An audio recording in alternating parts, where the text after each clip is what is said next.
Hello, hope you're having a great day today. We are going to go back to looking at one chapter a day, and we are now on Exodus chapter 24. So that's what we are looking at today. So, Exodus chapter 24 is talking about God calling Moses and a few others to the mountainside and then asking Moses alone to come up and speak with him. So Moses does that, and God actually gives Moses several different directions about things to take back to share with the people of Israel. Those people listen, and there's actually a kind of odd ceremony that happens during this process of Moses coming back. It talks about how Moses carefully wrote down all of the instructions that God had given him, and then he built an altar at the foot of the mountain.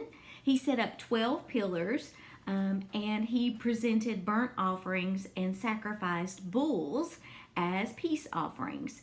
As part of this ceremony, he actually drained the blood from, or half the blood from these animals into basins. And what is interesting is he took part of the blood and actually splattered it on the altar, and then he took the remaining part of the blood and splattered it onto the people. So let's just say it was kind of a lot of blood splattering going on here. But I wanted to read to you from one of the footnotes for this chapter, and it says, to understand this unusual covenant ratification ceremony, we need to understand the Bible's view of sin and forgiveness. God is the sovereign judge of the universe. He is absolutely holy. As a holy judge of all, he condemns sin and judges it worthy of death. Now we have to remember that this was in the Old Testament. This was before Jesus. So the people were still offering animal sacrifices to atone for their sins. In the ceremony described here, Moses sprinkled half the blood from the sacrificed animals on the altar to show that the sinful people could once again approach God because something had died in their place. He sprinkled the other half of the blood on the people to show that the penalty for their sin had been paid and they could be reunited with God.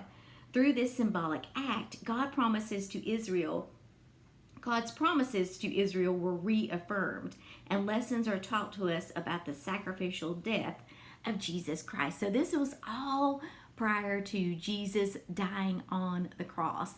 And even though I know a lot of times the Old Testament is more full of rituals and rules and maybe isn't as interesting to read as the New Testament, we need to still read it and attempt to understand it because it all ties together and it all points directly to Jesus' sacrifice on the cross.